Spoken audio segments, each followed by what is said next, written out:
Hey everyone, and welcome to the Infinite Respawn podcast. I'm Chicken. I'm Oak Tree. I'm Griff.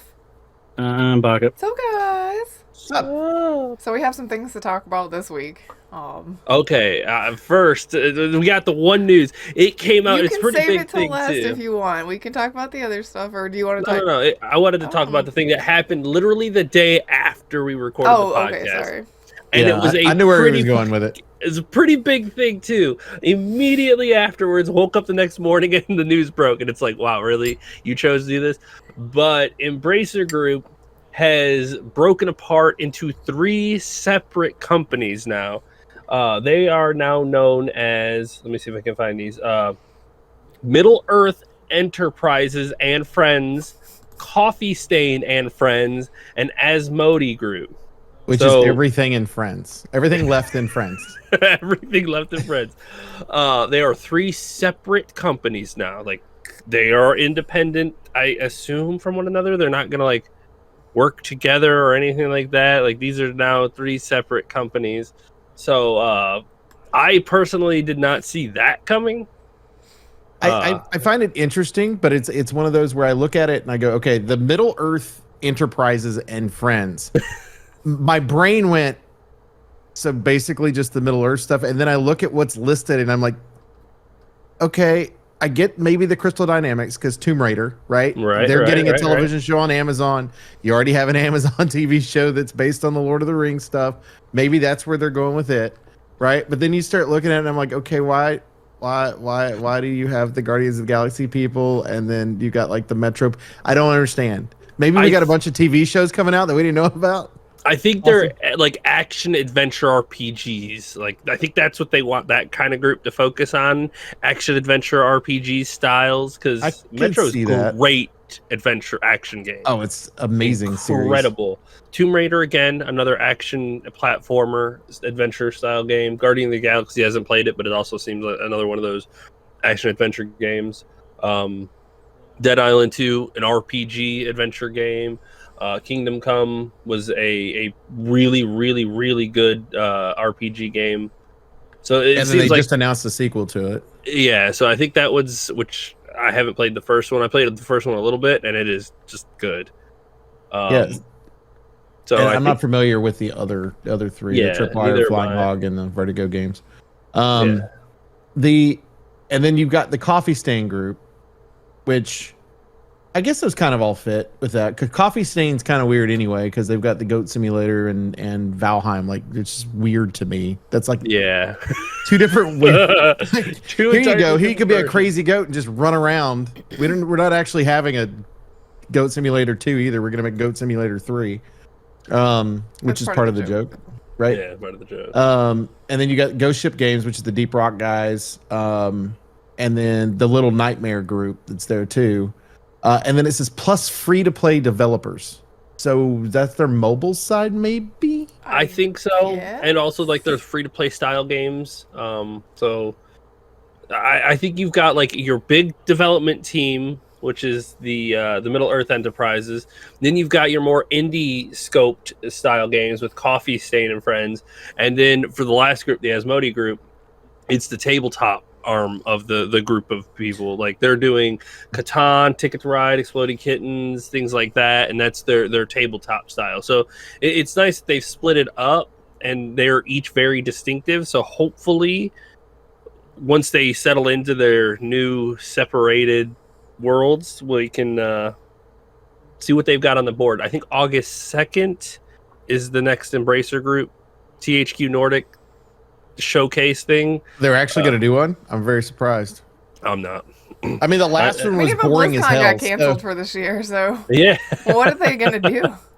What are you going to talk about? I don't know. Sometimes I kind of wonder if they broke it up to make it easier for other people to buy properties that they want without buying everything. Yeah, and like I said, it feels like they kind of separated it so that each group is very defined. It's not just Embracer Group and all thousands of their children. It's Middle Earth, the AAA RPG style, action adventure ones, your indie developer styles, and then your tabletops. Like, you have each of these little categories, and then if you buy somebody, you know where they're going to fit into this group. So I'm pretty sure this means that we won't see another Darksiders game. Meh.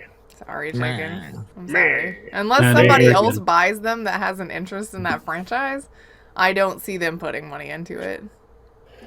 I guess, come on, Microsoft, buy another studio. So one of the comments on the article that we wrote said that the Middle Earth and Friends feels like they just should have named it Amazon, Please Buy Us. Which I'm kind of surprised that there wasn't like more of that thought process too involved in that. I kind of feel like that might be why they're separating it out. You could hear next week that Middle Earth Enterprises is purchased by them. Also, and Friends with everything. Really, like... Are you naming children's shows or gaming studios? I'm confused. I'm just kind of mad that the Asmodee doesn't have and Friends located onto it. I know, right? Asmodee, yeah, I mean, everything else does. Why not? Weird choice. Hey, maybe they're not friends. Frenemies. Not friends. We're not friends here. Tabletop and Friends. You know, that's basically what that one is. I am interested to see where this ends up going, though.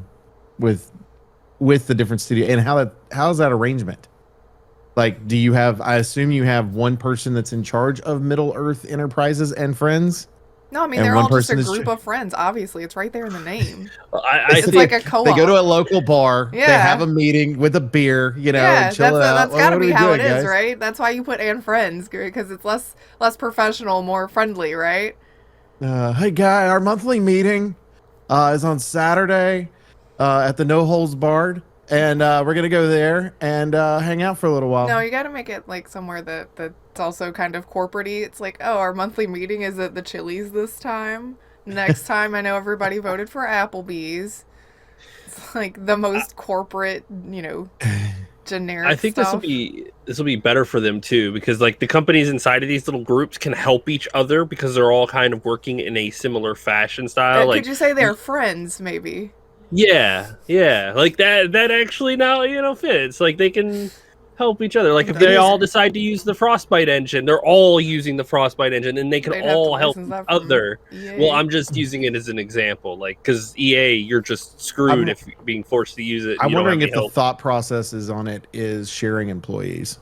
Yes, I was thinking that too. Well, so like one game gets released, right? You're not going to need as many employees as you're creating the game. And now you go, okay, now we're going to take these resources and we're going to move them here. And that way you have continual employees that are working. It might be a great setup at the end of the day. Yeah, because you got this one. You guys can go over here and help them. You guys can go over here and help them. This group will continue making, the patches for it, and then they can come back and start working on the second, DLC or whatever they're doing. And then if you need some help over here, like it's interesting to see how they want to do it, because I think like EA and the other companies like Microsoft and Take-Two and things like that kind of almost feel like they're separated. I guess, but they use contractors and whatnot. They hire for specific jobs, and then that's it. But I also feel like Capcom does it like they do, where they kind of pass people to each of the groups that need help, right. Where they're more open with their company and will, help each part as they need. Feels more like a group effort, like Friends. Everyone's out to help each other. I stopped myself, okay? So you're trying to say they'll be there for you? Is that what you're trying to say? Yeah, okay. Yeah. I hate it. I hate that. But yeah, I think this is going to be interesting. I can't wait to see how this develops. Hopefully, this is the end of all of the changes for Embracer Group.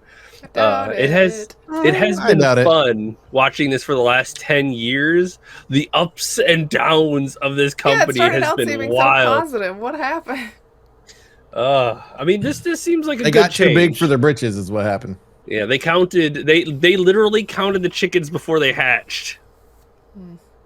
All the eggs didn't make it. Yeah. Yep. Well, they were promised an entire new coop. Yeah.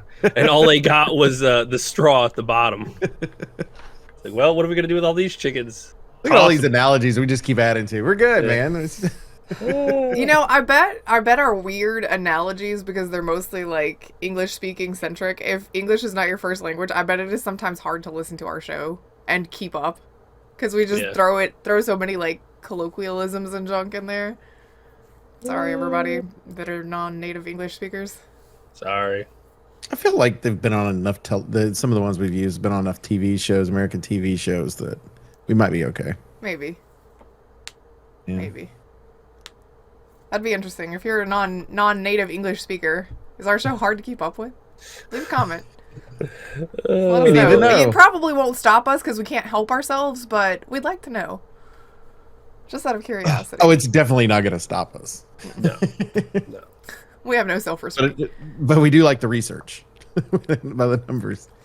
Oh, what else we want to talk and about? of the four of us, who's the hardest to understand? Huh. That'd be good information as well. I feel like it's me. And now I'm thinking about it. Now I'm thinking about how we all sound. Great. That's going to be in my brain for the rest of the day. Thanks. You're welcome. You made Grip self-conscious. Yeah, a little bit. I do my best. Oh, well, anyway, what else do we have to discuss today? Where do you want to jump to from that? Because I imagine the really big one we'll save for closer to the end.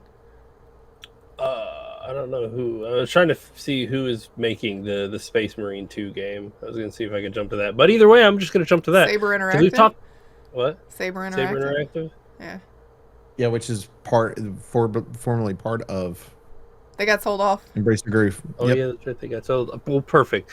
I knew there was a connection there somewhere, which is good, just part of the casual conversation. I mean, they're either owned by Sony, Microsoft, or Embrace the Group at some point, right? Isn't that the way it's supposed to work? They just got sold off too, didn't they? They did. Yes. We talked about it not that long ago. They became their own company, basically. Oh, yeah, that's right. Cool. But yeah, we've talked about Warhammer 40K, the Space Marine 2 game that they were working on. Apparently, I played the first one. It was good. It was a super generic, action adventure game where it was very linear, straight on through. There wasn't really much else. Some mild collectibles. Pretty solid game. It's a pretty solid game. Came out 11 years ago. Especially for a back in the day 360 PlayStation 3 title. Yeah, it was good. And I was looking forward to this one. This one, the art book has been leaked online, and apparently there's going to be a PvP mode in it. I thought it was like an RTS. No, not this one. This is a third person. It's Dawn of War is the RTS. Thank you. Yeah, this one's almost like Gears of War style, where it's like the heavy, clunky kind of third person view. All that stuff. Big combat, big action. It was a lot of fun.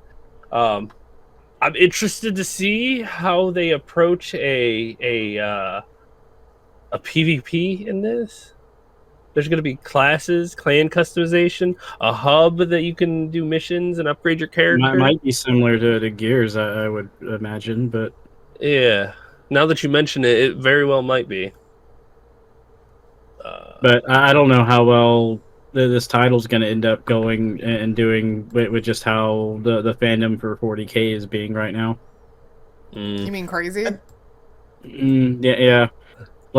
From what I've been reading and seeing videos of on YouTube is apparently Henry Cavill is not very happy with Amazon sticking their hands in the cookie jar for the show either. No. We don't want to make him mad. Yeah, just stay out of it. Fallout worked good. Get your hands out of Henry Cavill's cookie jar. There's a lot of behind the scenes stuff between Games Workshop and Amazon for the show that I've been reading about. Like Amazon wanted a female lead character. Games Workshop was like, okay, well we have the Sisters of Battle and the Sisters of Silence and stuff. That whole thing, and they're like, no, they're too religious and zealot, and it's like, have you I was about to say, of the rest of the Warhammer universe? All of them are that way. All of those factions are religious or zealotous. They're all zealotous. That's kind of like the draw of that universe is like the way that they are all all in. Everybody in that universe is all in. Yeah, but apparently from behind the scenes, from the rumors everyone's getting is. It was a lot of back and forth pushing, and they wanted female Space Marines, and Games Workshop was like, well, no, that fucks up the lore, and the fans are going to get super pissed about it, and Amazon's like, don't care. Yeah, it's a lot of back and forth. So the compromise was you got female custodies instead, which is also Henry Cavill's favorite faction. Right. Oh, nice. So they're wanting to push that. That's why in the lore it got recently changed. Probably why the faction book sucks so much too, because they had to rush to get something out. Yeah. I gotcha. So they didn't have as much time to play test the army to fine tune them. They were more worried about Amazon, breathing down their necks to push something out for the lore to go. Look, there's always been female custodies, and it's like, not really. Know it. I'm glad we have Baka to explain this stuff because I have no knowledge. Which is why I pick these articles, is because one, it's kind of because like the Warhammer universe is a little bit in the spotlight right now with the Amazon thing and the game, the Warhammer 40K game that came out, Rogue Trader, and Space Marine 2 that's coming out too. So there's definitely some. I mean, it's been picking up in popularity over the years more and more because of how rich and developed the lore and everything has been through it for the years of it. And yeah, when you get, it's kind of like with like the Star Wars fandom. You get people, all this extra lore for years, and then Disney came in and was like, nah, none of that matters anymore. We're going to do our own thing with it. And it's like, but you have all this great lore and story that you could go off of to make movies. And it's like, yeah, no, we're just going to make other shit. Like a Christmas special, No, that was before Disney. So. I know. Yeah, that was long before Disney. That's what I'm saying, though, is we have all of this great lore, like this Christmas special. Well, no, there's a lot of like really good books that they could have pulled from and tweaked or whatever, and it's just. Well, they're slowly bringing some of that stuff in, like Thrawn. Yeah, because they've got people that are like, no, we need to kind of. Well, the problem you ran into though too with, and I'm sure that it would be the same way with dealing with this to compare, is the fact that you had, you'd have one person that would write a book, and it would be on a subject matter, and you'd have another person that would write a book with a subject matter, and both were good sellers, but people would pick their lore, and so they wanted everything to be canon, so they had to go through, and now they're making some of that stuff that people really liked canon. They just had to figure out how to do it in the world that was created, which I don't mind. Just because it was confusing, like when you would go into a bookstore and you would see a ton of books and you had no idea what would be close to canon on that. Yeah, well, I mean, Games Workshop is that it's basically that they do a good job of keeping up with most of the canon stuff. They do go back and retcon or re-explain things a little bit better. And a lot of it is also like. It can be explained as misinformation just because of how fragmented and hard it is to get correct information everywhere in the universe as far as with the Warhammer lore. So, yeah, they could have. I mean, I wish somebody had thought of that with the Star Wars stuff too, like to set it up to where it was like some of this information could be right or could be wrong, instead of because of dealing with the Empire throwing out. Misinformation to try to sway you one direction and like a lot of it is also like, well, this is what this is supposed to be according to the Imperium side, but it could have actually happened a little bit different. If you go and ask like the Eldar or something, the orcs aren't gonna fucking care. They're just gonna they just kill shit. Orcs gonna or yeah, pretty much. Orcs gonna orc. By the way, weird interesting fact. The little ponytail thing, if you ever see any of the orcs, pictures of the orcs in the Warhammer universe, that ponytail thing that they have on their head sometimes, yeah, it is not actually hair. What is it? It's a living squig. It's like a weird little animal thing with teeth, and it bites into their skull. And hold on, is it a decoration or is it basically for them? Yeah. Oh, well, I didn't know if it was because like one of those. If you ever play, do they run off if they die? Well, sometimes other orcs will just rip it off their head and put it on their head because it's a status symbol. Oh, okay. Okay then. Things I didn't know that are kind of neat, but also kind of terrifying. Got it. Let me write that down real quick. They're all orcs are also all basically fungus. Oh. Yeah, the orcs in that universe are fungus. Yeah. So they're like so when you kill one, Kinda. they release a bunch of spores out all over the place, which go all over the ground and grow new orcs. Ew.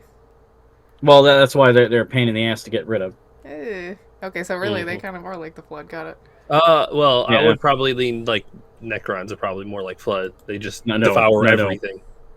Right? No, that's the Tyranids. Oh yeah. Sorry, the Tyranids is what I was thinking of. The Tyranids. Necrons are basically robot people. I'm gonna need a flowchart. Egyptian robot people. Yeah. See, I'm not as educated in the Warhammer, but I knew what I was thinking of. Yeah. No. Let's say the Tyranids. Yeah, those things. Tyranids look at the entire universe as one giant buffet. Yeah, they just destroy everything. Everything. But to spin it back around to the start of this conversation for Warhammer 40K, if you are even interested in it, I know it's a huge, no pun intended, universe to get into. The first one, the Space Marine, Warhammer 40K Space Marine that came out a long time ago, is a decent spot to start. It's simple enough. The characters are easy enough, and the story is easy enough to follow, and it kind of sets a nice little foundation to introduce you to what the Space Marines are and the war and the battle and kind of their basic hierarchy of how it is at the beginning. So it's good. I'm pretty sure it's on Steam. It is cheap. Yeah, it's usually pretty cheap, and it's in any time there's a sale, it's on sale usually. Yeah, definitely. Like if you were interested in it all, just pick it up on Steam and you can try it out. Yeah, it's the $60 for the anniversary edition, but it'll go on sale.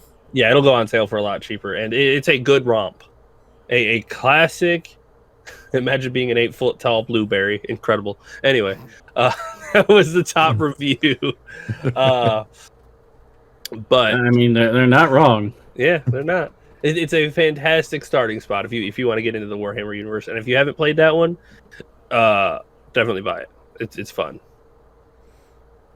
Okay. Just be prepared of the fandom. They get very passionate about things.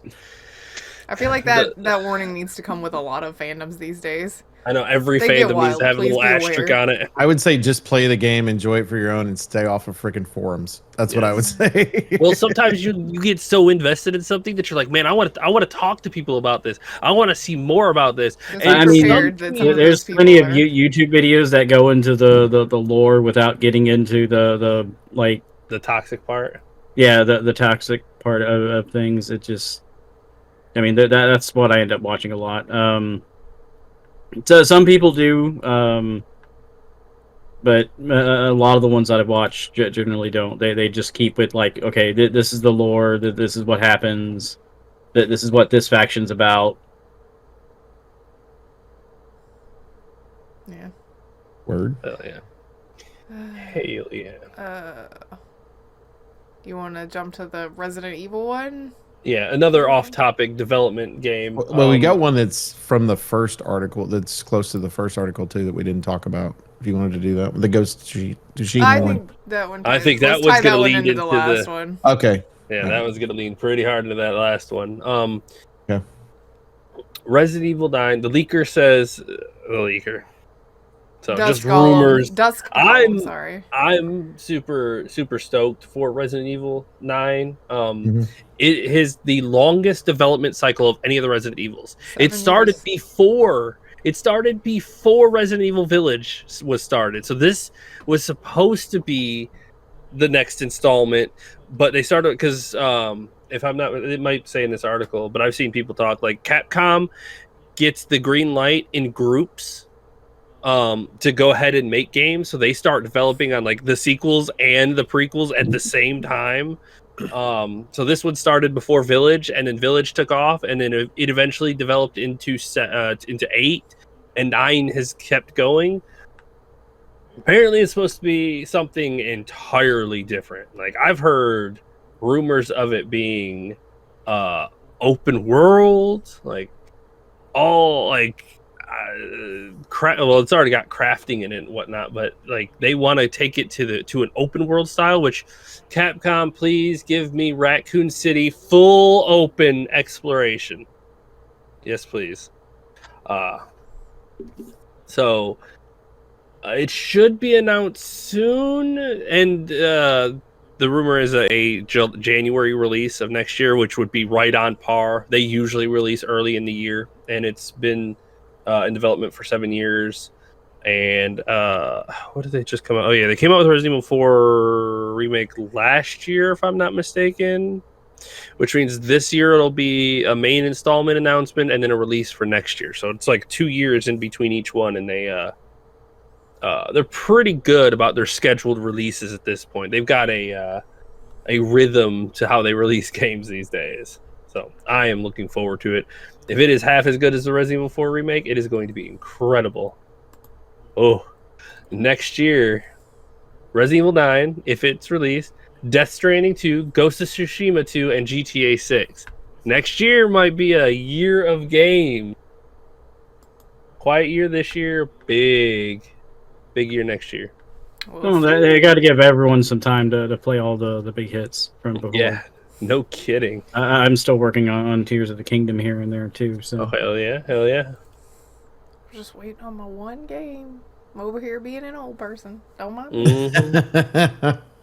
Yeah, I know. Griff just works on the same games for years on end. There's only one game on my radar in the upcoming new section, so I'm just waiting on that one. Which one? Which one?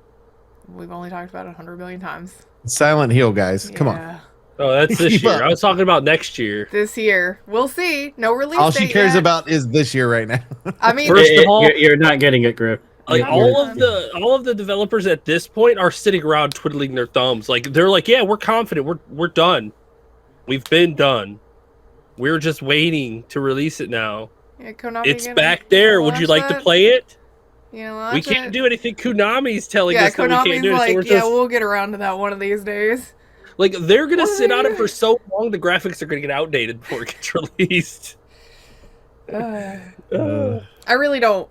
There's not anything else that's on my immediate radar. Death Stranding 2? Yeah, probably that one. GTA 6? GTA 6 I feel like is going to be a little while out, though. I think that one's probably you're probably looking at 2026 before that one comes out. Yeah, I'm thinking at the earliest it'll be holidays of next year, and if they don't like it, then it'll get pushed to 26. Or they'll just release the story mode and then do like they did last time. Yeah. Because I know a lot of people are already talking about, online, fresh start. None of the nonsense of loading into a game with a bunch of people in the lobby shooting you with all their. They're sell shark cards, so that's still going to happen. It's just that the people with more money than you are going to instantly have those day one. It's still going to happen. I don't know why you think that's not going to be a thing. Yeah, it'll be a thing.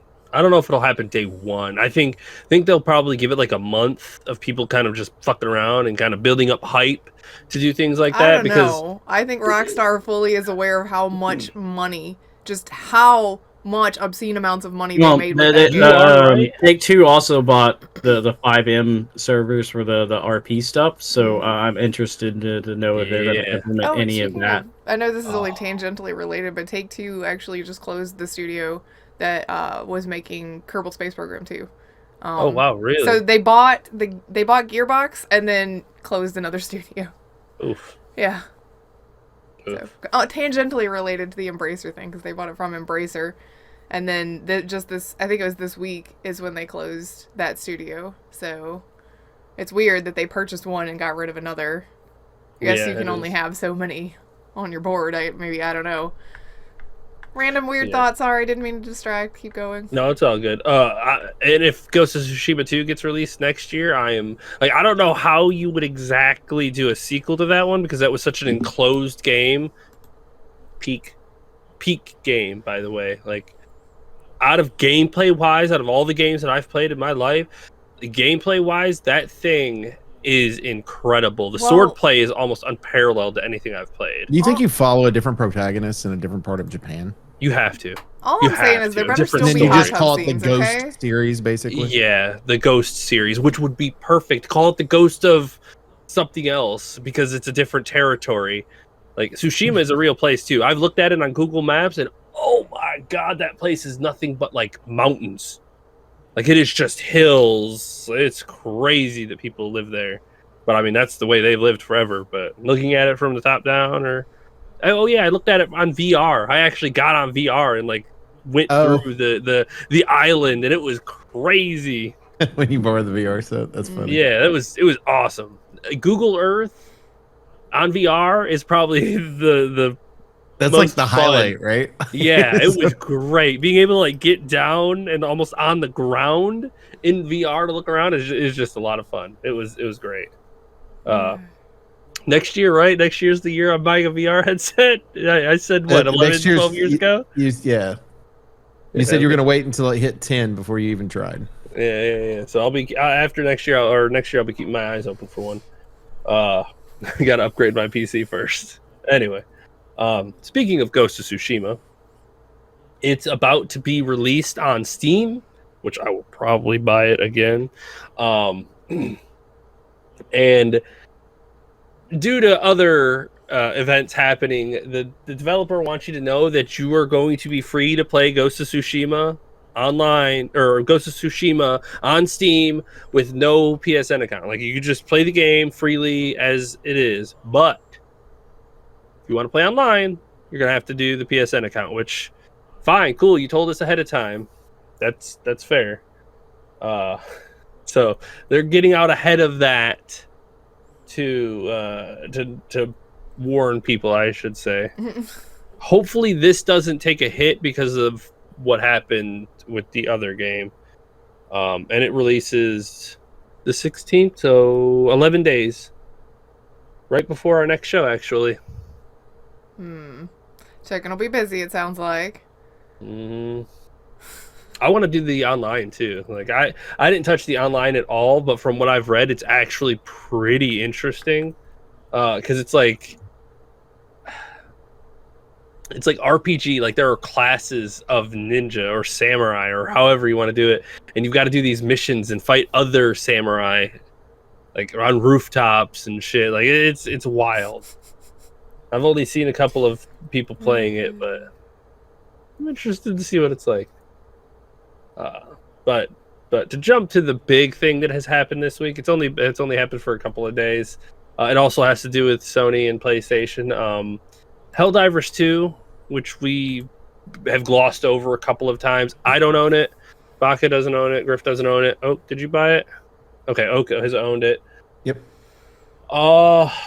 It has taken an absolute downturn. Like As far as reviews go. As far as reviews and like public relations, like everything surrounding this game is real turbulent right now. And I told Griff that morning, what was it? Was it Wednesday morning? Thursday morning? It was one of those mornings. Recently, I was like, I opened it up and she's like, what are you doing? I was like, I want to see Helldivers as it's, because that was right at the beginning when people started getting upset. And I was like, oh, all reviews was like very positive, mostly positive, was like 84% and then like 78%. And I was like, oh, okay, so the reviews are starting to drop. Yeah, well, it's bad now. It's because it requires you to make a PlayStation account now, and requires to sign into a PlayStation everybody who bought account. the game has access to being able to make a PlayStation account. So if you bought it on Steam in a country that does not allow you to make a PlayStation account, I guess you out of luck. I mean, no. Steam is offering refunds on it, though. Even if you're past the 2 hours. Yeah, you can talk to actual Steam support, which is crazy because they have that. But even if you're past the 2 hours playtime, which is Steam's normal return window, because it's basically going to go away, they're refunding people in the countries that do not have access to PlayStation Network. This is Steam's whole thing, don't get mad at me, get mad at them thing, where like if you can't play the game because you're not allowed to make a PSN account in your country, then Steam's like, okay, cool, I'll just take their money and give it back to you. I mean, it's going to be Steam money regardless, so you're going to give it back to us with something else. But they're like, you can't play the game? Cool, here's your money back. That's not on us. Take it up with them. We refunded it because you were actually not able to play it. So Sony said there was a grace period, basically, because something to link the PSN accounts to the Steam accounts, it wasn't functioning at launch, and they now are functional. So, I think it's by June 4th is when you have to have it linked up. If you want to keep June playing. 4th Which, slight devil's advocate, I think it did say on the Steam page that you would have to have one. And they made an announcement at the very beginning that you were going to have to. But it didn't make you, and I think that people were excited about that, especially in countries that usually they can't play games like that. The problem is that you shouldn't, like, it's not Steam's job to do this. They cannot curate everything and that part. Like, Helldivers, I don't know the company who made the Arrowhead, should have put that stipulation in when they released the game that you cannot buy it in these countries. Like, I agree with that. You can't. It's the main thing. I think the whole thing is like you have certain countries that there are games that are never going to be able to be sold. Like when you look at the original article says like 177 countries or something like that that it was pulled from. That's not true. There were games there were ones that North Korea is listed as one of those. You can't convince me that they ever had access. They ever had access to that. So Holy See is located which is Vatican City. That is, I'm not convinced that the Pope is a big was playing it. He just needed it as heck jumpers instead of Helldivers. For the record, there is a Steam account in North Korea. There is a Steam account, just one. Well, okay then. Yes, there is the guy that monitors things. Yeah, there is a Steam account in North Korea. Like, there is one little blip. If you look at the whole active map, there is one small blip in North Korea. Wild. So, for the record, there is one access from that country. There you go.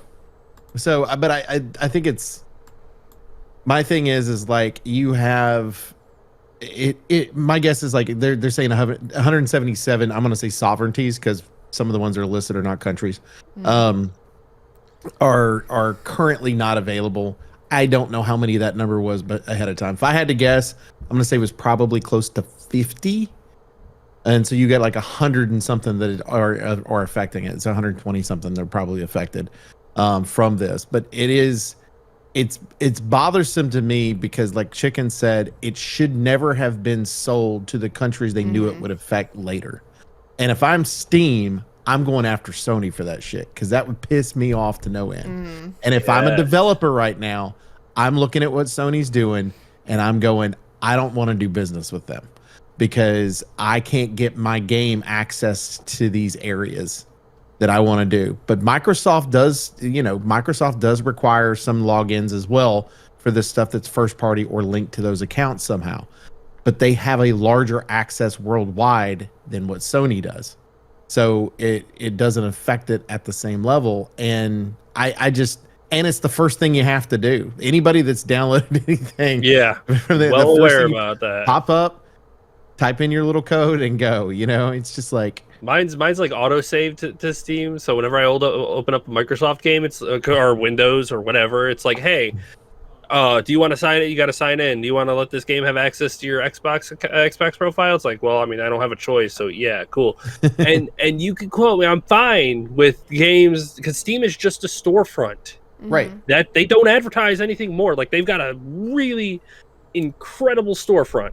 But when you click the game, that's to the developers. That's connecting you to them. So if they want you to sign up for an external account, that's fine. Cool. I've got EA, Ubisoft, Microsoft, fucking Bethesda, Sony, like whatever. You got to have your shit connected to the people.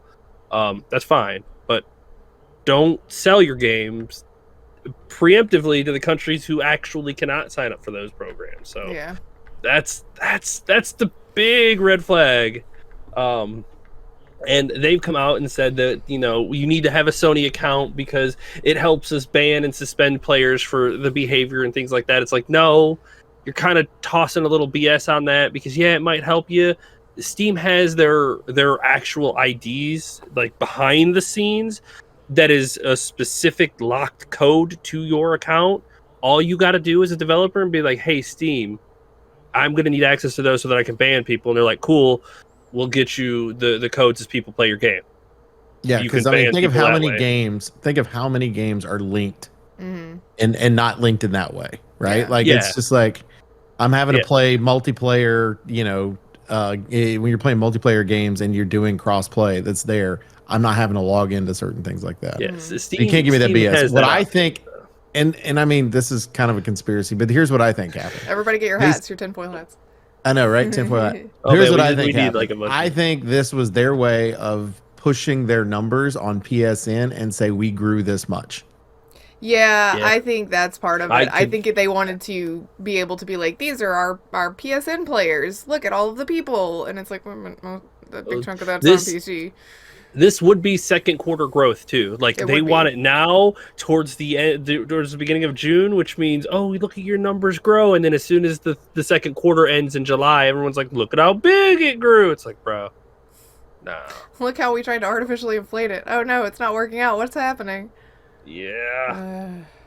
I mean, here's the thing that is really irritating that they could have done. They could have said, if you sign in, do the same thing that Ghost of Tsushima is saying. Basically, if you sign in, you can play with a PlayStation player because you are to have access to our network. If you don't sign in, you're only playing PC only.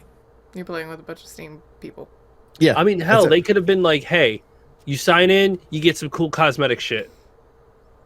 A lot of people are gonna be like, all right, cool, I'll sign in and get some cool cosmetic stuffs. And to the people who don't. Boom, you keep your good reputation, you do get your influx, it's not nearly as high, and people get cosmetics for free. Mm-hmm. Like, that's just a simple, easy.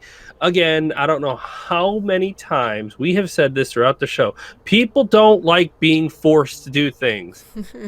Like, they don't. Just give them a free fucking shirt and tell them it's optional, and they're more than likely going to do it. I think it's also because Sony is trying to make it sound like, well, we have to have this in order to protect you from all of the bad things. It's like, yeah, but I've been playing for 2 months now, and it's been fine. What, you all of a sudden think that there's going to be a huge influx of cheating? Like, is another tinfoil hat time? Is it you that's going to put in the cheaters? Like, what's happening here?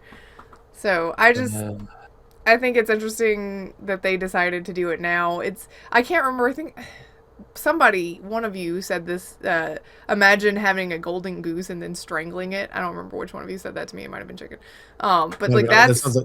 I don't remember saying it. It was maybe it was a comment that I read. I don't know, but that's kind of what's happening. Is like, look at this out of nowhere, because like when Helldivers launched and it was shockingly huge, Sony should have been like, oh my god, let's treat this game with let's give them the princess treatment. Whatever they want, they've got it. Like, let's do whatever we can to make this community happy. Instead, they're like, let's just shoot ourselves in the foot, because why not? Here's the thing: is they for years had tried to create a multiplayer experience that could compete on the Call of Duty level. Yes. Oh man, they hands down kept trying to do it over and over again, and they couldn't hit that level. Here you are, you've got a game that is able to compete at that level, especially with Call of Duty and the mistakes they've made over the last year. Mm-hmm. Like, it gives you that ability to be able to come in, play this. You've got Starship Troopers have that movie has been watched more times in the last year or the last few months than it has over the last few years. So it's like, because of this, like, it is super popular. And then you want to baby this, absolutely want to baby this, but they've still stuck in this mindset that their console fucking matters. They've got to have just so much selling control their goddamn over games. everything. Like, our name has to be on it. Our hands have to touch it all the time. It's ours. It's ours. You It's pull like, it up, first thing that stop. pops up is the Sony thing. Yeah, like, I mean, stop. You can let go a little bit, Sony. It's okay. Which is why I'm good with Microsoft. Yeah, Microsoft most of the time these days are just like, fuck it, whatever. You guys do whatever you do, make your games, sign into your Microsoft account, and whatever. Play it wherever. I don't give a fuck. Buy Game Pass. Play our games. We don't care. It's like, okay, cool. Microsoft is getting better with their hands off. You don't have to sign in. Like, if you have the Master Chief Collection on Steam, I do. It still makes makes me sign into my Microsoft account, but didn't have that Master Chief Collection for 2 or 3 months where I didn't have to, and then all of a sudden Microsoft made me. It was just like out of the gate they were ready for it. I don't understand what Sony was doing that they weren't ready for it at that point. Like, it just sounds like some garbage to me, and I think that you're right about the whole, like, oh, they want to inflate their numbers for Q2 because here we are. Like, if it was really that important, y'all would have made it a priority before launch, but it wasn't. If this would have came out with the PSN thing attached to it automatically, it wouldn't have been anywhere near as bad. It would have gotten more bad reviews because people would just be upset that they couldn't play it. But they wouldn't have gotten a taste. They would have either tried a private network, or they would have done something, or just moved on from this game. But the people who are not available for the PSN, who did get into it and are now having it taken away, that makes them so much more bitter. And the worst thing you could do is make your community bitter, because holy shit, are people petty. They will do everything to bring it down. On the Steam listing, it did say that. However, it was still being listed in places that Sony knew the problem. That it could not be listed. They could not have access to PSN, but it was still listed for them anyway. And that is the problem. Like, that is the root of it. Like, it's, yeah, you could see it, and yes, it is a problem that Sony was like, well, for 2 months it just didn't work, but now you have to. But it was written on there that you would have to. Although, let me be real with you. If that's your argument, it was written on the page. How often do you read all of the terms of services? Because I'm gonna guess the answer is probably never. It's literally a thing that pops up that you have to hit a button on. Yeah, I mean, like you have the information that's located on there. Like, it's, to me, it should have been big broad letters across the thing. You know, sometimes they'll put like a warning, like a little that's colorized or whatever on a page, just to let you, like the early access one is, you know, it's a different color. So like something like that on it, so you know. But if you live in a country that it's never going to be an option after that happens, it should have been listed in your country. It should have been on the page.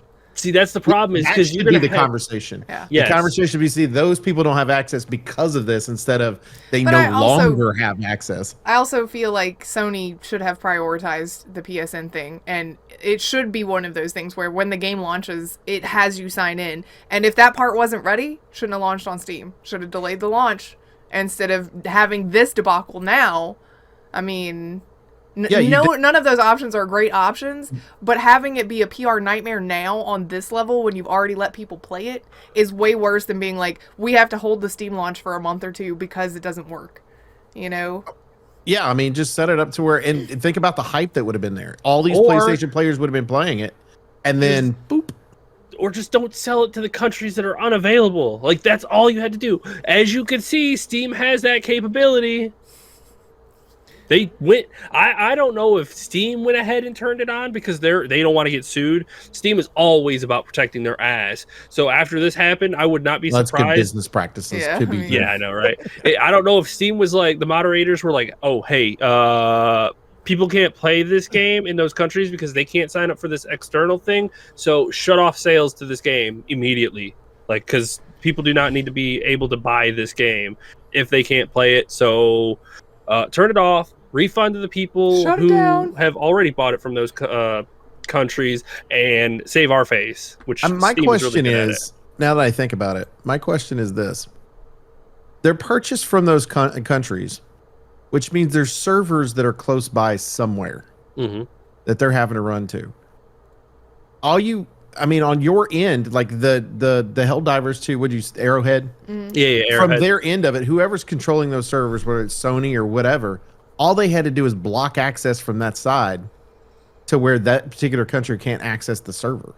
Yeah. Without using a VPN. Now you know by using the VPN that you weren't supposed to have that game to start with. Yeah. Type mentality. Like, there's got to be some reasoning behind, because all you got to do, because what's going to happen is, let's say that you got the shortfall with Steam didn't do their due diligence, and neither did Arrowhead, and the game did get sold on Steam to a country that later on would be a problem. Now you can turn it, basically they try to access the game, they can't access the game, they can't get on, then they start researching it, and then they go, oh, it's because later on, because of the PlayStation, let me go ahead and get my refund now. Now the refund happens 2 months ago when the game comes out compared to now. Yep, 100%. 100%. Like, and that's why everybody likes Steam, is because Steam is usually on top of things. Like, it only took like a day for them to shut off sales to those countries, and they're like, as long as you send a message, they're willing to refund you. I saw somebody who got refunded for 97 hours. They're like, yeah, cool, here you go, here's your $42 back. Well, like, and I also saw somebody complaining that she's tried 9 times since all this happened, and she has 2 hours and 17 minutes into the game. Is she that one of the main things is, are you in the country? Yes. Are you in one of the countries that it can't be sold in? She said she was. Okay, so I don't know. I don't have a way of confirming that, because you can write whatever you want to on Twitter as your Well, I would also say that it may be one of those things where they're getting kind of overwhelmed with it, because you gotta think Steam does have actual support staff, but it's not like, a whole country's worth. It's also a weekend. It's the weekend, and there are a lot of people asking for the same support, so it might take a minute, but they are. Yeah, the automated system's a little overwhelmed too, and you can't really use that right now for this game. You got to keep sending in like tickets, like to actual people to help. They'll help you get over that hump and get your money back, which is good. Steam, if you're going to put faith in a company, Steam is definitely the one that will have your back. They are not beholden to anybody but themselves. Thankfully, please don't ever sell Steam. Gabe, please. I don't think find yourself Gabe's not going to live forever, so we're going to have to find yourself a fucking successor. Like, whoever you've been grooming to take over Valve, please make sure it's someone great. As great as you, please. Thanks. Yes. Yeah. Like, you have definitely proven over the years that gamers can put their faith in you. Wow. Like, as somebody to watch out for. It's definitely a big debacle right now, so. Oh, man, it is.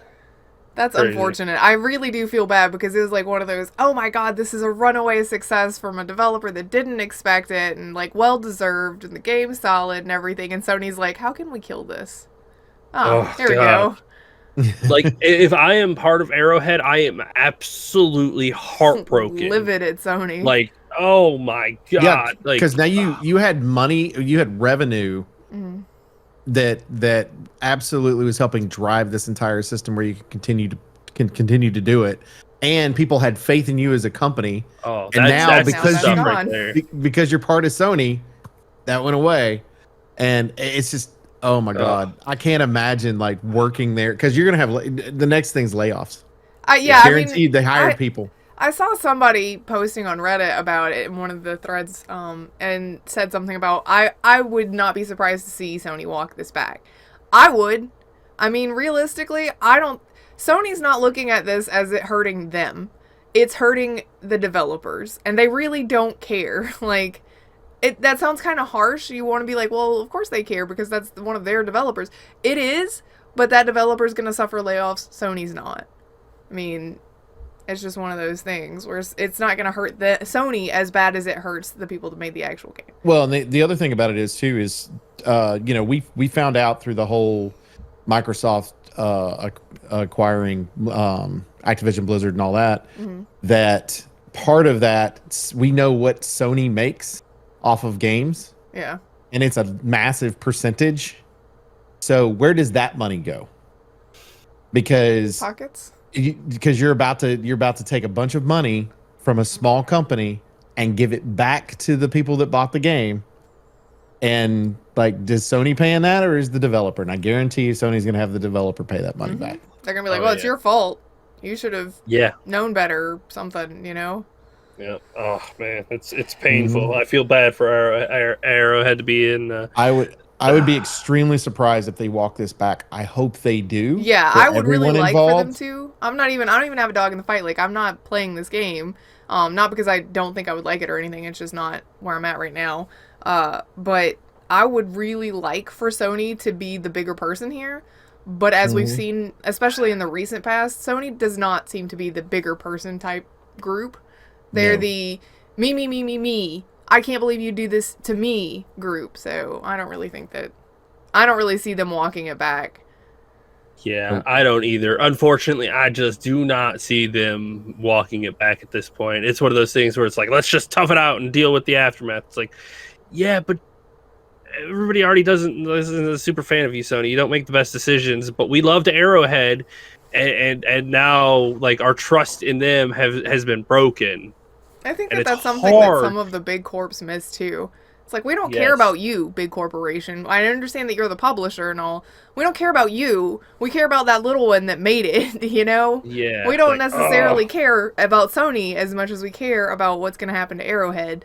It's not about you, Sony. Stop it. If you want to make the money off of their game that we're going to buy, you don't need to treat them like trash. Like, right. Y'all got to understand what kind of relationship dynamic actually exists between the consumers, the developers, and the publishers. Yes. We don't care as much about the publishers. Stop trying to be the bigger part of it. Mm-hmm. Not that you're not a part of it. I'm not saying that. Everything's got a system that's got to work. I'm not saying that at all. I'm just saying you are not the biggest part of the system. Yeah. Mm-hmm.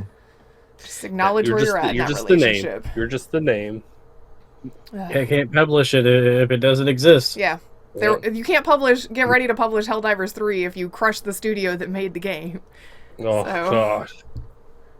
Ugh, so unhappy about this whole thing. And it has just been a, like, cataclysmic snowball effect over the last couple of days. It's definitely been one of those everybody's breaking out the popcorn to watch it happen, but it's not like we're the most happy that it's happening.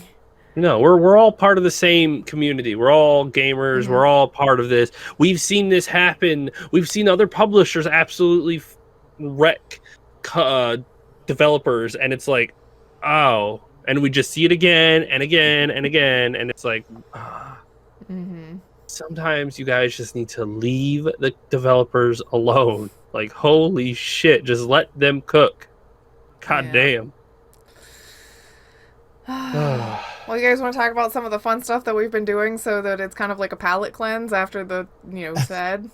Sure, I have been straight hooked on 2 games. Cat's fault for one of them. Cat's fault and slightly Baka's fault because Cat mentioned it and Baka had pushed for it, and then I'm just going to blame both of them. I did what I wanted to out of that push, and I was actually spending time earlier. I have made the turtle van. Yeah, in Forza. We're playing Forza right now on our friends group. Forza Horizon 5. I'm not good at racing, but I came in first in one of them, damn it. And I was so excited. I've never done it since. I don't even think that I've placed in the top 5 since. So, I got first in drag racing in the van. You've gotten first in the turtle van. You've gotten first in several games. Baka's like, I'm not good at this. I'm just going to cause havoc and be a problem. And then he's like, the problem is that he wins. That is the problem he is causing. Okay. First of all, you're talking like he is the big dog. Second of all, but I mean, like, he's good. I've only gotten first in, like, only the ones I've gotten first in is the ones where we do a lot of the slidey off-road stuff. Yeah, the off-roading stuff he's really good at. I'm good at the Jeep ones. That's the one that I came in first in, was the Jeep one. Except for last night when I was in first place and then Baka and Red and Chicken all smashed into my Jeep and turned me sideways into the wall, and then I was in last place and I could never even catch up. Oh, that's fine. I think it was Red that hit me. And like it was I think it was Cat and Griff, and they parted like the Red Sea, and I was like, oh, my perfect chance to get right through. So I go right through, and I cut right between them, and then somebody from behind me just hits me. Was it Cat? And I know, because you two were on my sides. I think it was Red. Yeah, it was, or it might have been Baka, or it might have been one of the NPCs. I think Baka was up in front on that one. Mm-hmm. But I got hit from behind, and I spin out, and I think I push Cat off to the side, and I slip off. And I'm like, all right, that's it. Because sometimes you just know when the race is over. Like, it's just one of those things that it just happens. And that was the game where I pushed Griff out of the way to win. Like, I pushed her, Red pushed her out of the way. I was in, I think it was 3rd place. And it was the end of the race, and Cat started coming up behind me, and I was like, oh, hell, I ain't about to lose my 3rd place thing. Red's already been an asshole this round. The NPC I can't catch up to. So as they're not NPCs, those are other people in that room. What? Those were other people in that one.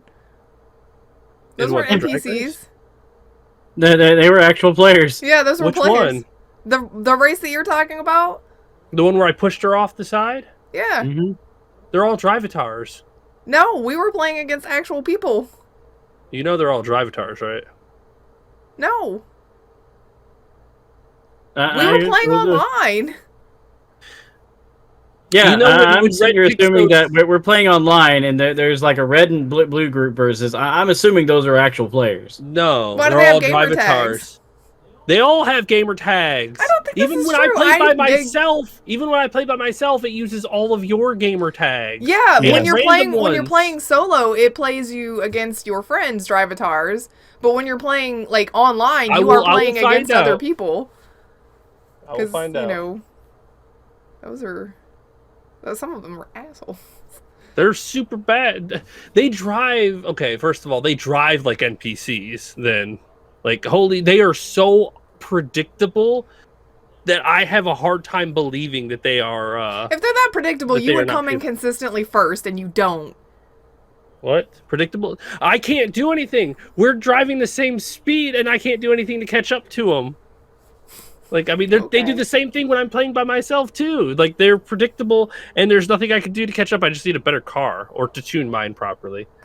But regardless, we went to take a jump as she was catching up to me, and I started slowly drifting to the left.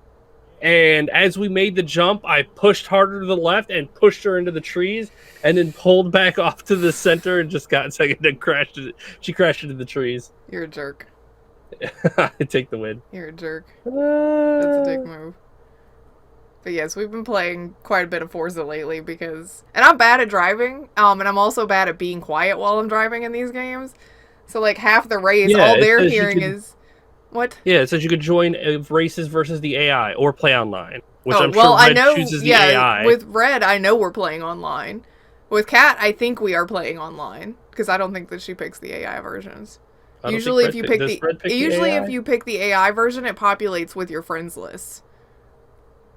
Like the drivatar is like what you were seeing when you were playing solo, so you would see like Busy and you know, you were seeing Baka and Kat and me. Yeah, on I was yours. seeing all of you Yeah, guys. When we're playing I online, thought we're it just randomized drivatars. No, I don't think so. You got invited to a convoy after one of them. No, I didn't. I Or got maybe that was invited to. Red. It might have been Red. Somebody he said probably last got night invited- that somebody else, like somebody from the race that we were just in, invited him. I don't remember that. When you were AFK. Only okay for one time. We went AFK a few times because Nugget wasn't asleep yet until like 9 o'clock. Yeah. But yeah, we've been doing that. It's been it's been a thing. Yeah, I'm not good at it, but yeah, I'm just screaming in the back, I'm sideways again. Everybody's like, yeah, that checks out. But you won, didn't fucking you? I won one. That one car that fucking Red picked that where everyone was constantly like just That last race last night, yeah, he made us drive Dodge Darts. Was that what he said it was? something like that. He and Kat know all of the actual cars. I'm like, this one's a fast one. But he had made us play with this car that had no suspension really. It was lowered. It was like had good acceleration but couldn't corner. And literally in the first 3 seconds of the race, like I hit the gas and the butt just went sideways and I was in the tree. And I was like, well, I lost because I'm stuck in the tree now and everybody else is gone. And the other people in the race were driving cars that were like, I think they were driving Challengers. So they were like gone. We did not, I got lapped by those people because I couldn't, like he picked a car for a dirt race that could not handle being off-road. Could not.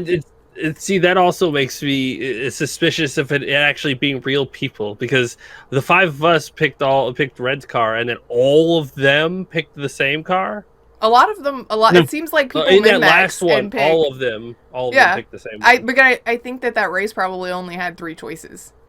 I don't know. Of cars that you could take to. Well, I mean, if you're both in Dodges, it sounds like you can only do Dodge vehicles. It's like No, there's like they're a class in system that class. Red was talking It's about. D, C's, B's, A's, S, and S1s. This car goes Well, I know fast. that. That's what Yeah, I know.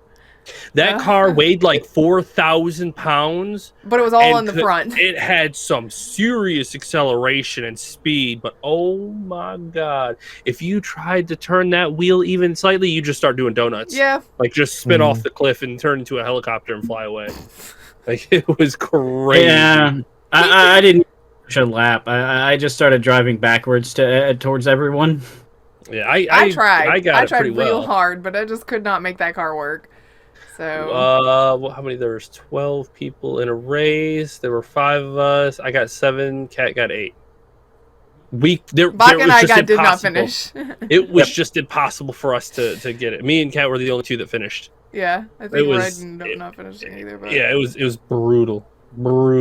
Red picks a lot of troll races. Yeah, like he made us drive really crappy Ford Escorts. Kat's like, I hate you. I hate this car. I hate you by extension for making me do this. And they made us do it twice. So. See, I like playing with those cars though. Like, because when you play the game solo mode or whatever, you go in, you're starting at low tier and you have to work your way up. So it's like I like playing with those way up. cars. I got a Corvette Stingray right out of the gate from the spinning wheel. So my favorite car that I got out of the spinning wheel is the Bugatti. Like that is great handling. It's because of fucking Bugatti. Yeah, fast as fuck. It's like a $200,000 car. 3 million credits. Okay, look. To be fair, not all of the expensive ones are great. Red made us play a race with this. I think it was a Mercedes. I'm not sure. You look like basically a folded up piece of paper, and that thing sucked dick so hard. I hate that car. Oh my god. The window, like the mirrors popped off the second I hit the first thing. I was like, I hope this happens in real life. This car's so crappy. I hate this thing. Could have been a concept car. But yes, it's a ton of fun. Like I spent all day yesterday racing. Nuggy sat here and watched me race too. He was enjoying it. Yeah. It was a lot of fun. And you don't even have to actually race. The world is so big, you just drive around. I turned my Bugatti into an off-road car. Motherfucker. Okay, I don't turn my cars into off-road cars. There's the road. I took a turn. Okay, now I'm doing circles and I'm off the road and I can't find the road and I can't stop. Okay, whatever. I'm dead. I just constantly go off-road. Regardless of what the fuck I'm driving, just... Is it the Motorsport or the Horizon you're playing? Horizon. Okay. Yeah. Okay. I have no concept of Forza brakes, Horizon 5. Yeah. That's the fun of Horizon is going off road because there's ramps everywhere too. Mm-hmm. Ramps and my van can actually go up hills now. Yeah. Yeah. His top speed was like 40 when he started. I think he got up to 101. Yeah, but 101. 101. The highest speed the van has gone so far. Yeah, I got my Bugatti to like 257 on a straightaway. It's fast. The bad boy is fast. It gets scary when you cross 200. If you are not going straight, if you turn just a little bit, that motherfucker is like, oh, time to spin out of control. Oh man, I'm not good at driving, but I love it. I'm just glad there aren't drivers like in GTA where they're just like pull in front of you. Most of the time, they just stay in their lanes. Fun fact: Oprah Winfrey had Stevie Wonder play for her one time at one of her parties, and all he wanted was her Bugatti. Think about that for a minute. Stevie Wonder, who's blind, wanted a car, so she gave it to him. Uh-oh. That's bad. That's bad. I wonder if like he had it taken somewhere so like he can just drive around in it. Oh, I'm sure he's got like a handler or something like to help him. You know what I mean? In that particular case. Giant. In Mythbusters, they showed that someone giving directions, like someone that's blind, could actually drive. You know, if I was him, I would sit in the passenger seat and have somebody drive me on the Autobahn. Just go as fast as you absolutely can. Because I mean, you can't see. Like the windows down. You just feel.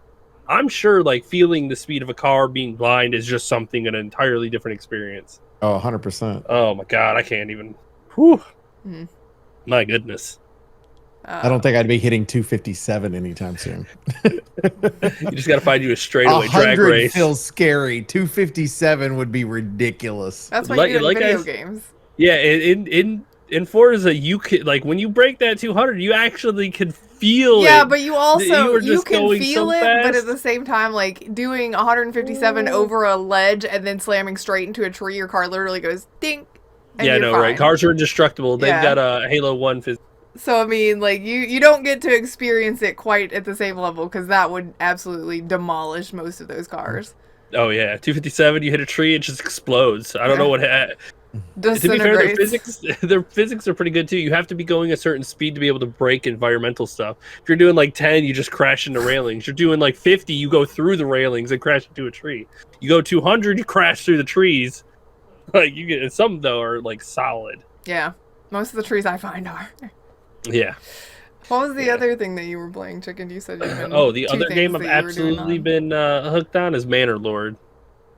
Like yeah, I have been. Oh, it's on right now. Oh yeah, it's on Game Pass right now. Yeah, I've been stuck. I'm buying it on Steam eventually. 100% gonna buy it on Steam.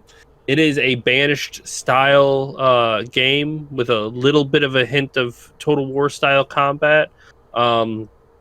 Maybe dabbled in with a little Tropico, little city skylines and area development. But it's made by one dude. He's been working on it for 7 years, and he just released it for early access. The game is in an incredible place, like to do plants or to do your farming and whatnot. You can check the overlay, and everywhere has fertility that you have to be careful with. Like you can't just grow over and over again because you draw the nutrients out of the soil. Yeah. So you have to like grow 1 year and then let it settle for another year, and then you can grow another year. Crop rotation as well. Yeah, crop rotation helps. You can also do an upgrade, which you can turn it into a pasture. Like you could turn your farms into a pasture, let your animals do it, which raises the health of the land by a lot, and then you could turn it back. It's basically letting them poop everywhere, mix it in with the soil. You got fertilizer, congratulations, and then you can turn it back as the crop, like rotating. It's really neat. That's a good concept though, because it's like normally, I mean, it's what we learned during the Dust Bowl, right? Is the fact that we overdid everything. So like it's neat that he put that in there. So yeah, chopping down trees, you'll deforest the whole area, so you've got to make sure you grow trees in areas. The map is broken up into 6 sections, like regions. And I'm playing the super casual style, so it's just me on this big map. There are raider groups, encampments that are on the far side. They steal my shit every now and then. Yeah, so periodically I just lose stuff. But you have free development for your houses, which is what I think is the coolest. Because if you build a regular house, it's a point system. You got to put 4 points down. And if you build a regular house, it just houses a family. You can build an expanded style house, which you can add an additional family. Like it adds like a little extra house that you can add to your land to that house. So you can have up to 2 families on it. Cool. And if you make it even bigger, you can add an upgrade slot to the land. So I've got, for the basic one, you can add carrots or chickens or goats or apple trees or things like that. And the family will take care of it. It's just something they do on their free time. Like when they're, at home, yeah, pretty much. You make more use of the land. If you upgrade them, you can turn them into artisans, which they can craft armors or weapons, or do different things. But that locks that family into that job. They can't do your other jobs anymore. They're artisans, so they technically do a lot of their work at home, making boots or clothes or different things. So that's neat. They got the trading.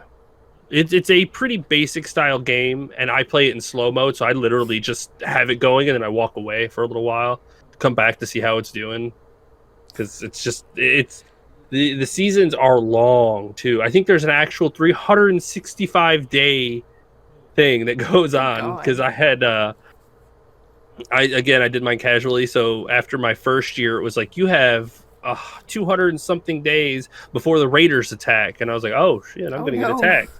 They gave you a lot of advance notice. That was very nice. That's a hell of a notice. Imagine if that was real life, right? Hey guys, just let you know. We're gonna raid you in 270 days. It's gonna be like over half a year, okay? So you've got time. Get ready. The military side of it. So you've got your houses. You have to have oxes are what move trees around. Like they'll drag trees and they'll bring them to different areas, and you have to have handlers for your oxes, so that all of that stuff. The actual building concept of it is pretty good. I like it. It's fun.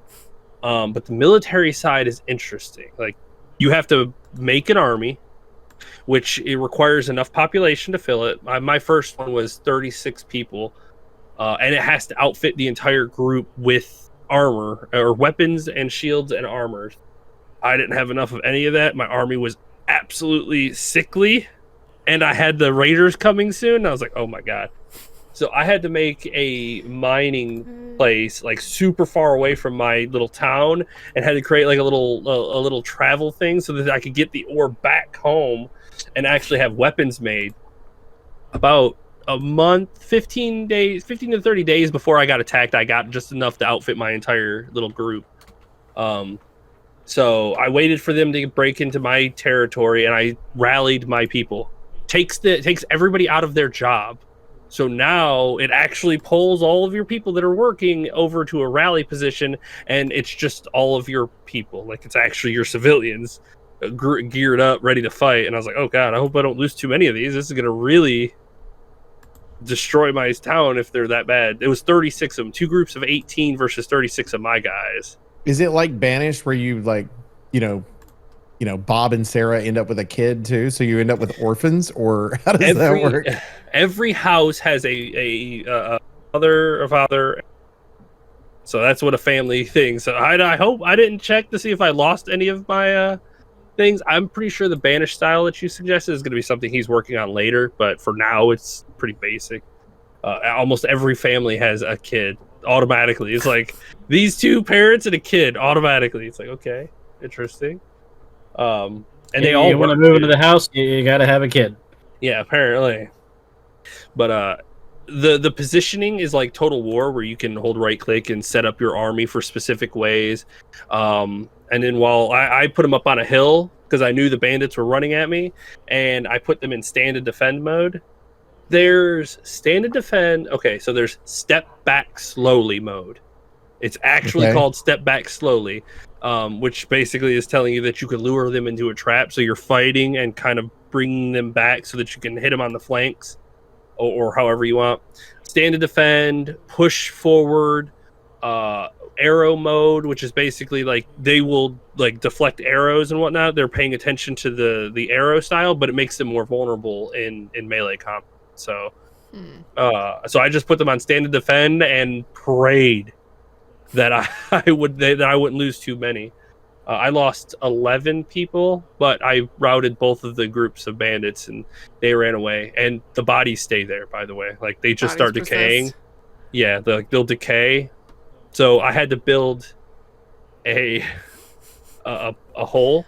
It's actually like just a built corpse a mass ground. grave. Yeah, so you made a mass grave. Oh my god! It's just a mass grave. It's a hole in the ground, and you have to put people to work there, and they'll grab the bandit bodies and toss them in there, and then bury them. Imagine being the one that the overlord's just like, "This is what you do now," and you're like, "Oh, but I was a farmer." Damn. Yeah, well, I only did that, and then I took them off of that job. Like, it takes micromanaging style, like Banished, where you gotta like, you could do this job until it's done, and then I need you to do something else. But you also have to have a church too, and your church is for people that died on your side. They'll be buried at the church so that the families can grieve. So they'll and have things a cemetery like that. there. Yeah, okay. It's around the church, which is neat right because next I was to each like, other, so you got the mass grave butted up to the cemetery. No. I put that in the forest away. Like, they're just out there. They don't have to look at it. They don't have to think about the atrocities they're committing. Yeah, no shit. No atrocities, man. So they tried to come and kill us. Defenses, like a fencing of build walls. Yeah, I think you could build walls. Because right now I've got this small little town that's just a little hamlet. But as you get further on, you could build yourself a manor, which turns it into a city. Right. And then you could have access to more stuff that you could kind of raise it into a bigger and bigger area instead of it just being a small little thing. Hence manor lords, I guess. Yeah, pretty much. And then you can build settlements in other regions, claim those regions, and then create trade between the 2 regions, and then kind of develop your group higher and higher. Let's see. That's most of the basic stuff of it. I'm trying to think if there's anything else. That's the point to which you've gotten to. Yeah, like I said, I just kind of let it go. I just finished year 2 And as I told Griff, I'm only playing 1 round per patch cycle because it's still super fresh. I don't want to burn out. So just 1 round. If I lose, then that's it. He's I'll playing like wait till the next patch. self-imposed hardcore mode. Yeah. Yeah, I played this one casually too. Like I actually went with the super casual route. The settings that you could set up are crazy. Like you can go hardcore, raiders constantly, bad weather. Like I just went basic, relaxing style. I could just throw it up, play it for a while. Banished doesn't care. They just throw bad weather at you constantly anyway. Yeah, like this thing feels like Banished on steroids. Chicken's like, yeah, I just started up and walk away for a little while, and I'm thinking like, Banished, Tropico, City Skylines. If I walked away for a little while, I would come back to that whole thing being on fire. Yeah. Like, there's no way I could do that with any of the games. But it's because of Mars, his settings. I'm going with the settings on that one's the reason why. Yeah, probably. Yeah. I took a nap and let mine go for a while. Yeah, it's fun. It's just I walked away for like 2 minutes from Surviving Tropico? Mars. No, from Surviving Mars for one time, and by the time I came back, all of the domes were broken because there was a meteor shower that happened in that 2 minutes that I was away. I was like, never again. I can never walk away again. Everybody's dead. Great. One thing that I think it's in Tropico, but the really neat thing that they did in this one is that you make your lord the one who runs the place, and you can't. There's a whole separate settings. I haven't even gotten into what happens when you get your manor and whatnot. But there's a button that you can click that will put you and your lord into the city, like, and you can walk around and see everything from the third person perspective. That's on cool. the floor and walk around, because Nuggy was over here while it was running and he's like, what's that? And I was like, here, let me show you. And I clicked my person, got down on the ground and just walked up and was like, these are all the fields that we plant. And then they take this stuff and they put it over in this house over here. And I walked over and then he's like, and then I walked over to the windmill and I was like, we take the seeds from this and put it in the windmill and it grinds it up, and then they take it over here and see all that bread. Yeah, that's where they make the bread here. They turn that flour into bread, and then they take it over to the stalls over here and sell it. And it's like I want to be able to help them too, by the way. Like I want to be able to like get into my third person mode and help like till the fields or give people buffs. And Look, that's peasant work. Get out of here. no, like I want to be able to help my people. I I feel like an early game, like he's talking about, like before you get to the manor level, so you're just a little hamlet, like he was talking about. That would be the ideal time to do it, because and then you're make things available in the manor level that are more administrative that you're going to have to do. So that way it changes the gameplay up. That'd be awesome. Like it's super. Like this game is super fresh too. So I can't wait to see what he's planning on adding, because there are some items that are completely useless too, like tools right now. They did have a use in beta, but they're not useful right now, so I haven't been putting any effort into making them. Yeah, I'm sure they will be. He took away whatever they were doing beforehand, so I hope now that he has gotten this thing in early access that he does what Phasmo did and hire a couple of people to help him out. Be stern with your vision of this game, but get people to help you. Yeah. Definitely get a couple of folks who can see your vision and will follow you to what you see this game becoming, because it's got potential. It's great so far for a single person. It's got a great foundation, and if you like sim games, it's on Game Pass. Download it, try it out, and if you like it, cool, support the developer, because I'm definitely going to buy it on Steam. 100% going to buy this one on Steam. But that's what I've been like hooked on too. If I'm not playing Forza, I'm playing Manor Lords.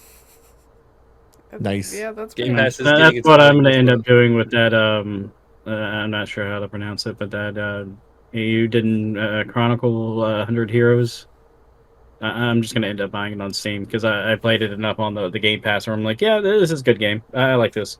Hell yeah. Then we go and support it. Like Game Pass, I feel like is a great trial period thing. Like try out the games on there. If you like it, go to Steam and support the developer. I mean, you could buy it through Microsoft too if you wanted to, but Nah, Steam. well, I mean, if you're playing Game Pass on your Xbox because you're a console player, then you still have that option. Get a PC and get Steam. Get out of here. Get out. I've been playing my way through Mass Effect. I'm trying to, like, I'm super into the Mass Effect stuff, but I also like after watching the Fallout TV series, Fallout's over here, and it's like, hey, you want to come to the Wasteland? Silent Hill's not coming out for like another 3 years. Come on. So I'm like, let me finish Mass Effect, and then I'm gonna go play Fallout, but I don't have any time. So. And now they got the new graphics settings and stuff. So Yeah, Fallout, but I so also am cool. worried about how many of my mods are no longer gonna work because of that. It's like, oh, Well, it's that's already good. You got pretty, plenty of time to so- research while you finish Mass Effect. Well, to it's figure it also out. I've got plenty of time to while I'm finishing Mass Effect to let the mod makers fix their mods to work with the new stuff, so that by the time I open up my mod manager, it updates everything, and then I can just go play. The That game's works. just gonna crash for like a month solid. It might, and I really don't want it to, but it might. So we'll see.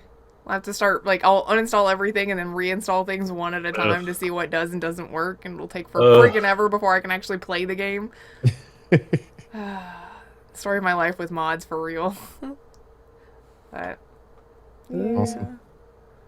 I just wish I had more time. Don't we all? I Don't we know. all? I've got a little bit more time. I've got Monday and Tuesday, soccer-related stuff, and then I'm done again until May 20th, and then I'm done forever. Hopefully. My friends demand a lot of my time in the evenings, and so I'm like, well, I've got Wednesdays that I'm going to take for me, and y'all can all just fight me on that. Man, all I'm saying is I'm like, I don't care. We can do whatever. She's the one over here making plans for friends. It's like, what are you demanding you? You're demanding us. I'm not demanding. That's so she could complain later that you I didn't know, try. right? It's like, girl, you can take every night of the week and play whatever you want, but you demanding people come play I games. am not demanding. I wait until somebody else asks if anybody wants to do anything, and it's like, well, I can. What do you want to do? Because if you don't We reply to gotta me, finish I'm Halo playing 2. Mass Effect.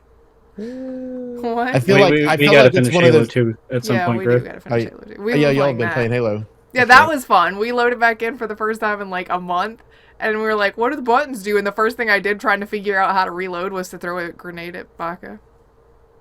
It's fine. He ran me over with a tank, so it's okay.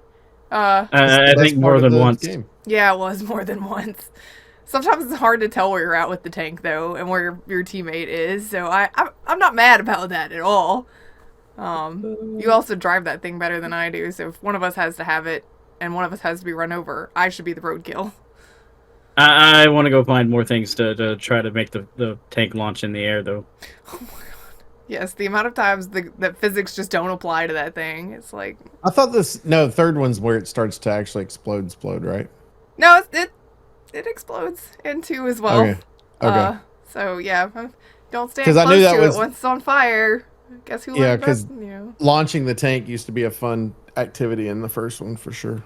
Yeah, in the first one, the physics really didn't apply, but it still happens somewhat in this one. That's why he said, I want to find more things that will launch it, because not everything works like it did in the first one. Yeah, I think in like the third the- one, they start applying physics a little more to the tank. The little shield things that the Covenant use and all the little dudes hide behind. If you like get rid of the shields and then set the tank on top of it, and they pop back up, it launches the tank. It was really funny and unexpected. I didn't know what had happened. But yeah, we definitely got to finish that up. We're close, pretty sure. 2 feels extremely short when you're playing it, so you should be probably pretty close. Y'all been playing. Yeah, two sessions, that was- and yeah, Because it was supposed to be only 2 games, and they made them make a third game. So it was one of those why that one's. It ends is when jarring does. though. Like now that I know they've replaced some of the soundtrack because of licensing, it's very obvious where the replacements have been made Oh, because the God. new songs don't fit. You're like, I just hit the button to switch back to the other version of the game, and I could get the real song. Hell yeah. well, Yeah, because it's definitely.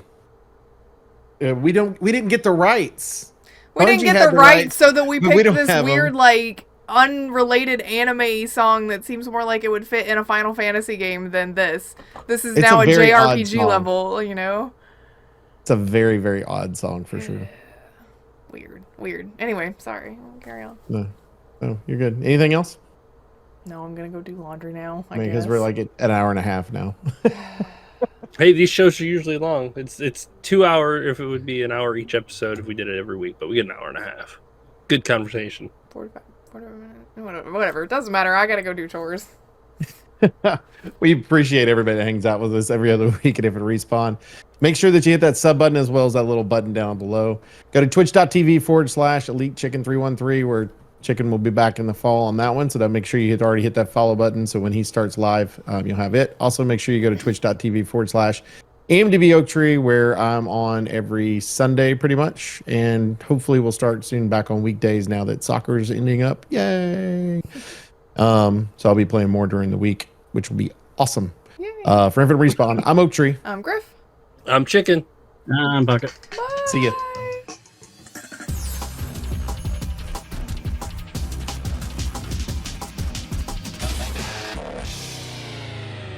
Please hang up and try again.